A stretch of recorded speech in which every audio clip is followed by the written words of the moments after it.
I never imagined I'd be telling anyone this, least of all in the quiet of a forum, decades after it happened. But the truth has a way of catching up with you. There is something I did in the spring of 1944, somewhere in northern France, that I've carried silently all my life. I didn't see it coming then. I still can't fully justify it now. It started with a letter. Not mine, not meant for me, but somehow it ended up in my hands. It had been dropped in the mud outside a farmhouse we were occupying, its edges torn, ink smeared by rain. I remember staring at it for a long while before opening it, feeling the weight of curiosity and fear at the same time. That letter belonged to a young woman, just 19, maybe 20, living in the village we had entered after days of marching through rain-soaked fields. At first, I told myself I was only trying to protect it, keep it safe from soldiers who might carelessly destroy it. But then I read it. Names, dates, confessions of love, desperate plans to hide from the chaos of the war. Nothing I could have done mattered more to her than survival. And yet I didn't do the one thing that might have helped. We were freezing that week. Food was scarce, and orders from the captain were thinly veiled threats. Every day we trudged through mud, listening for the distant roar of artillery and the muffled cries of people we didn't know. People who were, whether we realized it or not, already casualties of this enormous machine we'd been thrown into. I tucked the letter into my pocket and kept walking. The rain turned everything gray and heavy, the kind of weather that makes men think in ways they normally wouldn't. My boots squelched through the mud, my hands numb, and all the while that letter burned in my breast pocket, close to my heart like a secret I wasn't ready to share.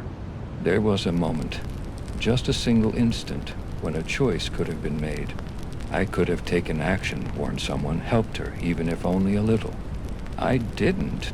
I couldn't. And at the time, I convinced myself it was fear, duty, and the impossibility of changing the world around me. But I'll tell you now, decades later, the rationalizations don't matter anymore. What matters is that I walked past a chance to do right, and I didn't. That decision, or lack of one, will haunt me more than anything else from those months. And yet, it was only the beginning. There are other choices that came after, worse choices, and I didn't see them for what they were until much later. Even now, I can hear the mud sucking at my boots, the rain hammering down, and the silence of that village as though it's still waiting for me to speak. I can feel the letter in my pocket, even though it's long gone, and I can't stop asking myself what would have happened if I had done something. But I didn't, and I'm not sure I'll ever forgive myself. After that day, everything changed, even in ways that weren't obvious at the time. The village faded behind us, fields turned into forests, and the war marched onward. Orders came and went, battles blurred together, and yet I carried that morning like a stone in my chest. Tommy didn't speak much after that. I could see him shaking in the corners of our billet, staring at nothing. And I wondered if he blamed me, or if he blamed himself. I didn't ask. I didn't want to know. Sometimes, the truth is too heavy to carry for someone else. I found myself waking in the middle of the night, hearing the echoes of screams, imagining the letter she had written, what it contained, what it meant, what might have happened if I had only acted differently. I would replay it endlessly.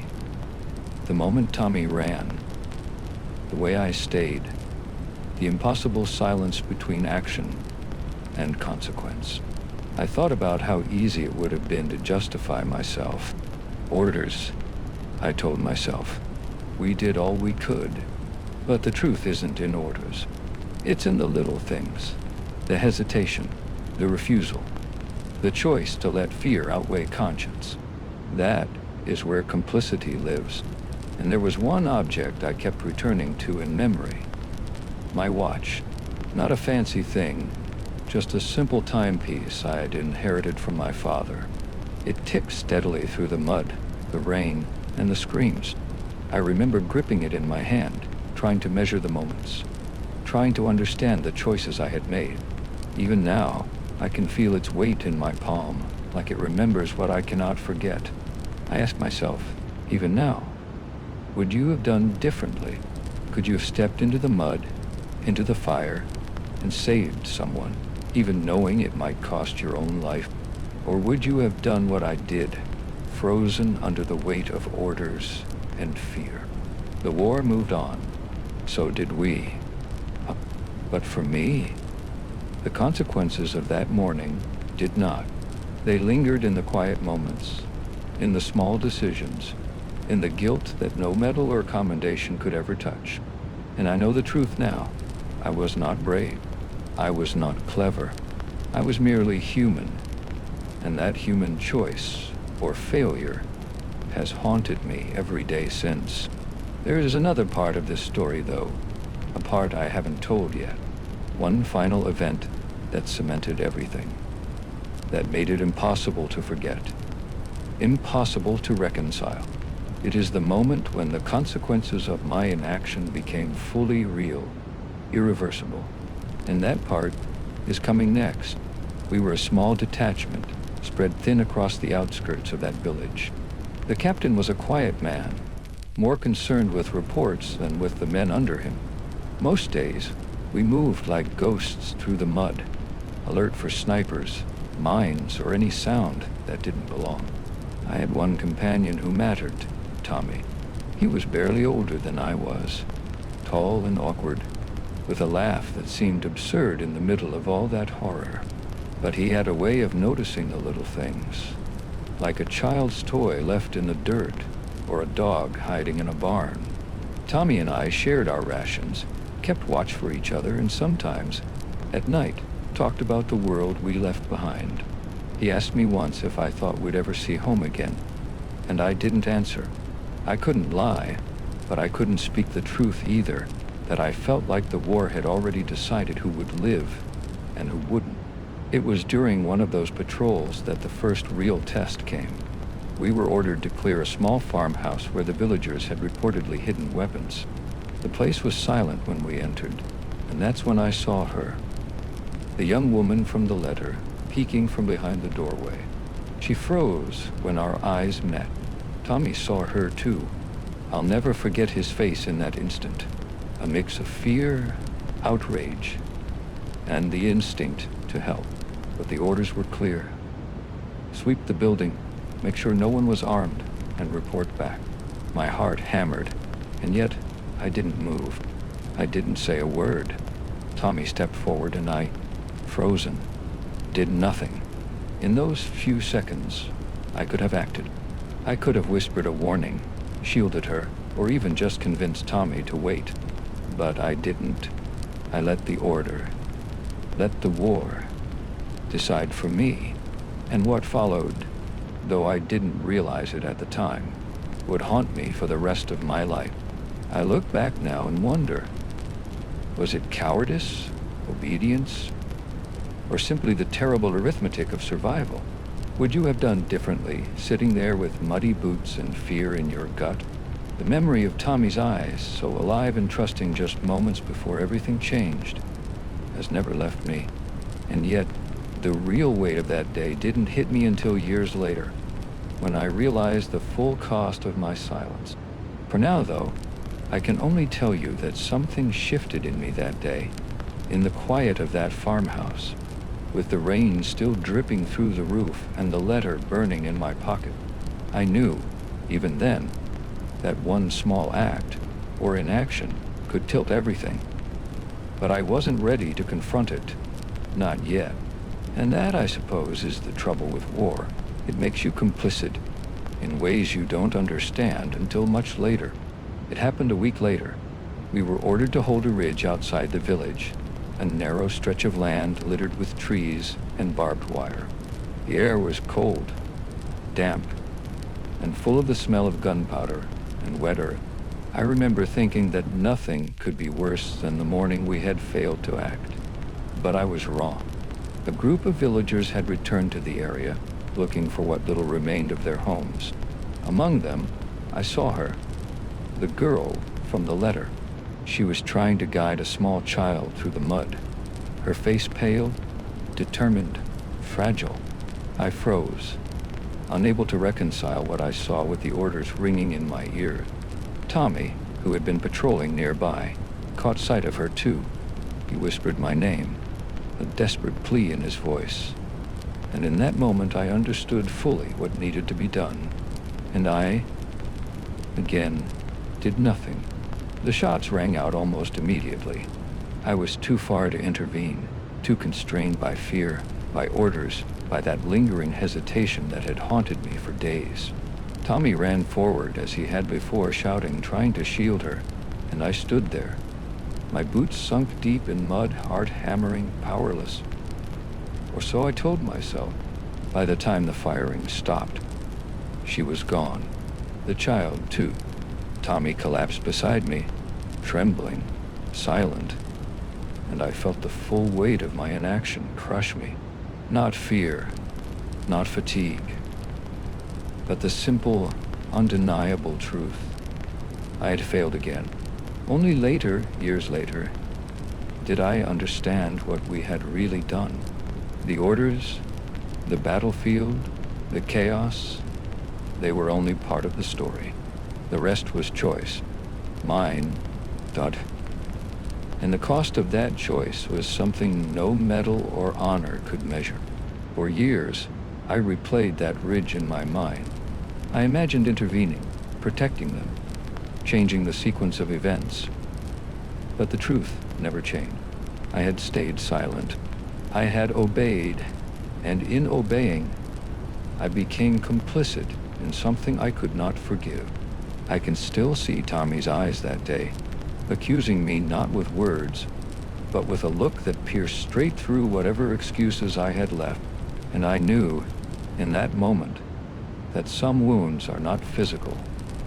They are carried inside, growing heavier with each year, each quiet night, each memory that refuses to fade. There was no breaking point in the way movies show it, no dramatic fall. Just the slow, suffocating realization that I had chosen fear over humanity. Not once, but twice. And the lives I might have saved were gone. And that realization, it never left me. Night fell quickly in northern France, and with it came a silence that was almost worse than the gunfire. The farmhouse stood empty now, but the memory of her face, so pale, so terrified, refused to leave me. Tommy, bless him, tried to laugh it off, saying we were just following orders. But I could see it eating at him too. That night, in the cold corner of our makeshift billet, I couldn't sleep. The mud on my boots had dried stiff, and I stared at the letter, imagining her reading it, imagining what she might have done if she'd survived the morning. I tried to convince myself I'd done nothing wrong, that we were soldiers, that we couldn't save everyone. But deep down, I knew it wasn't that simple. There's one sound I can still hear, crystal clear. The distant clatter of a cart over cobblestones, the soft, frightened whisper of a child, the snap of a twig underfoot. I remember thinking, this war is made up of 1,000 little betrayals, and I've already committed mine. The next morning, Tommy didn't speak to me for hours. When he finally did, he asked if I'd seen what happened outside the village. He didn't need to say more. I had seen it too. Vague, distant, horrifying. But I had made a choice, and my choice was to stay silent, to obey, to survive. At the time, I told myself I was preserving my own life, that hesitation could have meant death. But even then, a quiet part of me wondered if I had already lost something far more important, my humanity. There's one part of this I avoided remembering for years. What Tommy tried to do after that morning. He didn't act alone. He wanted me to come with him, and I didn't. I froze. I'll let him go. And I didn't know at the time what the consequences would be. By the time the sun rose high over that village, everything had changed. I felt it in the pit of my stomach, a shift I couldn't undo, a moral fracture that would follow me home, wherever home would be. Even now, I can't replay that night without the tight, hollow feeling in my chest. I can't tell the full story yet, because the next events, what we did, what we allowed, are the ones that truly define the guilt I've carried all these years. I only know that, in those quiet hours, I understood something essential. In war, inaction is not innocence. After the ridge, the war moved on. So did the men around me. Some killed, some promoted, some quietly carrying their own burdens.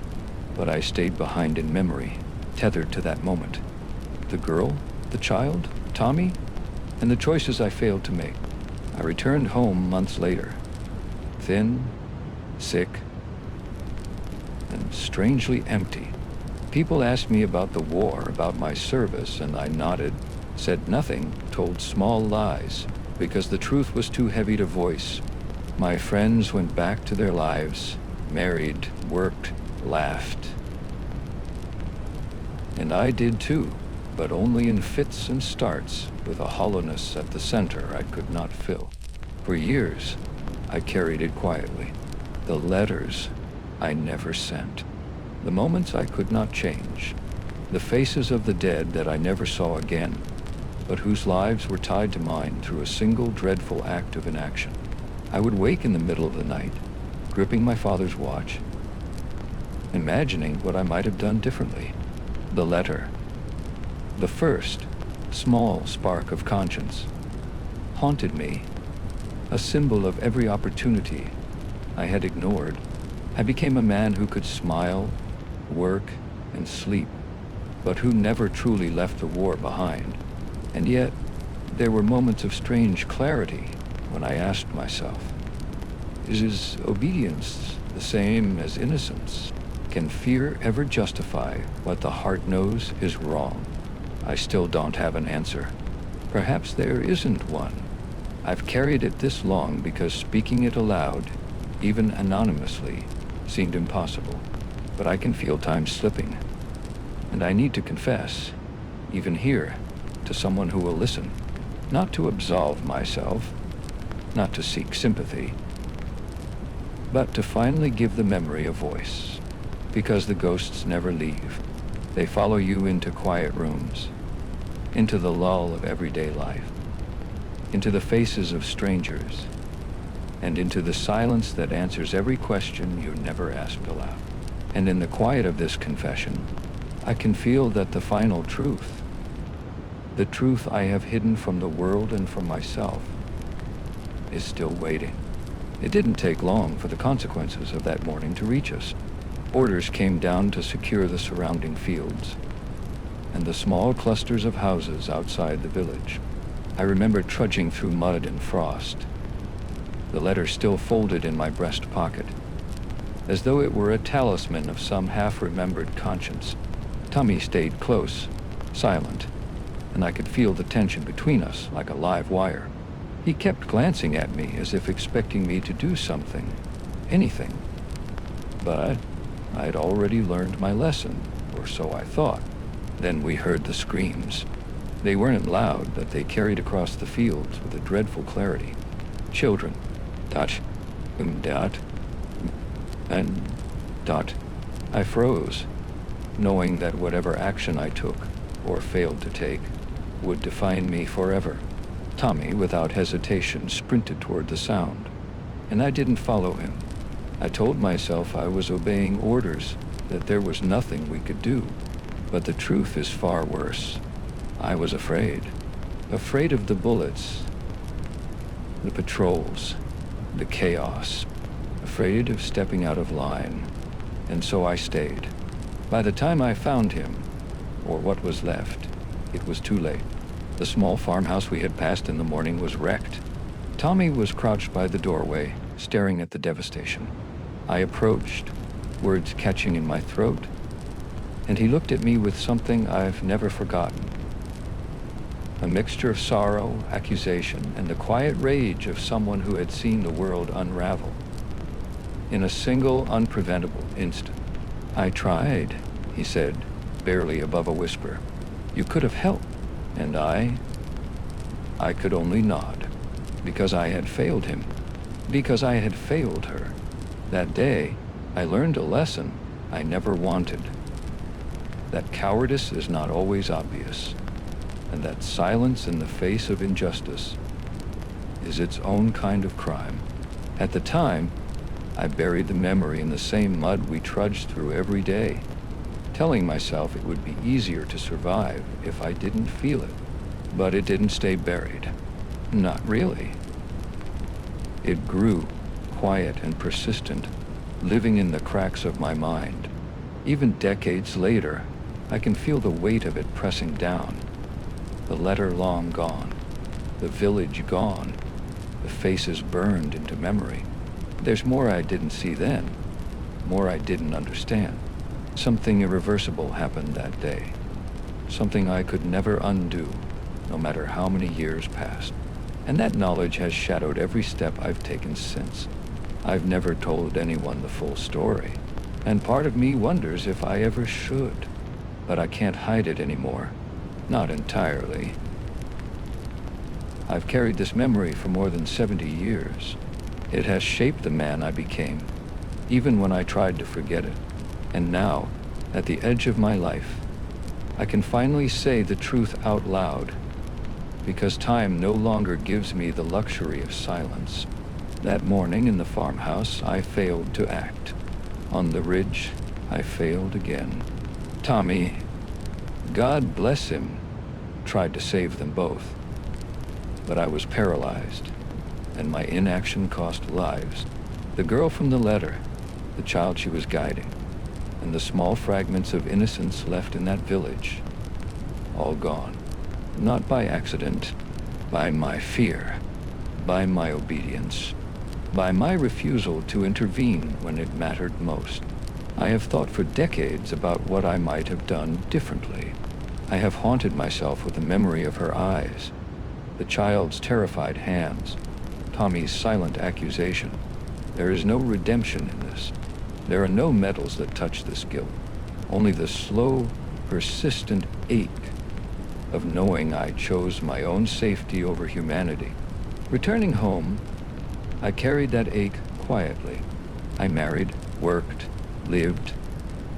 But every day, every simple pleasure was tinged with the memory of what I had done, or rather, what I had failed to do. I could speak of the war in generalities, of battles and victories. But I never spoke of that morning, that ridge, that letter. Not until now. I do not write this to shock you. I write it to confess, to finally unburden a lifetime of quiet guilt, to ask, in a way, a question I have never dared voice aloud. Would you have acted differently? Could you have risked everything to save a stranger, a child, a life that depended on courage rather than orders? Or would you, like me, have walked past the opportunity and lived with the cost? The war ended for me when I returned home, but it never truly ended. It lives in memory, in regret, in the simple knowledge that one man's fear can ripple across lives in ways he cannot undo. I do not know if I deserve forgiveness. I do not know if any man does for failing when he should have acted. All I know is this: memory is persistent, responsibility is unshakable, and the quiet cost of war lingers long after the guns fall silent. I am old now. My hands shake, my voice falters, and the letter that started it all is long gone. But the weight remains. And so I tell you this, at last, not for absolution, but because the truth demands it. And that truth, my friends, is this: I survived, but I was never free.